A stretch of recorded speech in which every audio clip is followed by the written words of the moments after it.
Jarang kita dengar kisah Masjid Dirar yang dibangunkan oleh 12 orang munafik, termasuklah salah seorang sahabat Nabi As-Sabiqun Al-Awwalun, ahli perang Badar bernama Tha'labah bin Haris Al-Ansari. Dalam surah At-Taubah ayat 107, firman Allah Subhanahu wa taala, "Wallazina ittakhadhu masjidan diraran wa kufra wa tafriqan bainal mu'minin wa irsadan liman haraballaha wa rasulah."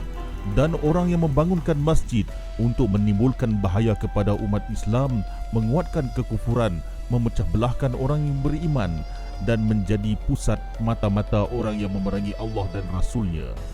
Pembangunan masjid ini terjadi pada tahun 9 Hijrah.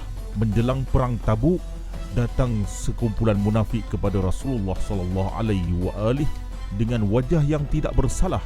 Mereka memohon, "Wahai Rasulullah, izinkan kami membangunkan sebuah masjid di perkampungan Bani Salamah, berhampiran Masjid Quba, untuk orang sakit, orang lemah dan orang tua yang tak mampu menempuh jarak jauh, juga untuk malam-malam hujan yang menyulitkan." Rasulullah yang sedang mempersiapkan ekspedisi tentera ke Tabuk memberikan izin. Mereka pun meminta lagi agar Nabi sendiri yang merasmikannya dengan solat di sana. Dengan tenang Nabi menjawab, "Aku sedang bersiap untuk perjalanan, insya-Allah setelah kembali nanti." Nabi pun berangkat, tapi di balik niat murni itu tersimpan konspirasi gelap. Masjid itu dibangun atas perintah seorang mantan pendeta Nasrani bernama Abu Amir Ar-Rahib. Dalam batin dirinya menolak Islam, memusuhi Nabi, bahkan pernah berperang di sisi pihak musyrikin Mekah dalam perang Uhud.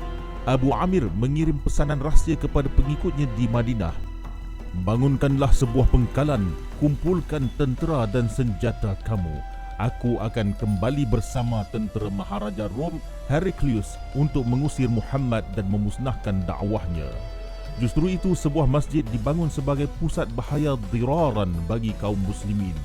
Mereka juga menghina Masjid Quba yang dibina atas dasar takwa dengan alasan masjid baru mereka itu dibangunkan di tempat yang lebih baik, yang sebelum ini hanyalah tempat menambat kaldai. Lalu perintah yang tegas datang daripada Allah dalam surah Taubah ayat 108, "Wahai Muhammad, jangan kamu solat di masjid itu selama-lamanya. Masjid yang sebenar sesungguhnya didirikan di atas dasar takwa." Rasulullah segera memerintahkan sahabat-sahabat baginda untuk memusnahkan dan membakar tempat itu sehingga diratakan dengan tanah. Lokasi itu kemudian dijadikan tempat pembuangan sampah. Justru itu rencana licik sudah binasa. Abu Amir kemudian mati di Syam. Pemimpin munafik di Madinah, Abdullah bin Ubay, meninggal tak lama kemudian. Benteng kemunafikan pun runtuh.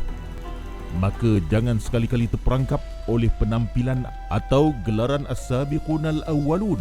Kemunafikan boleh datang dengan jubah yang paling suci, dengan alasan membina masjid, ataupun dengan sumpah atas nama kebaikan.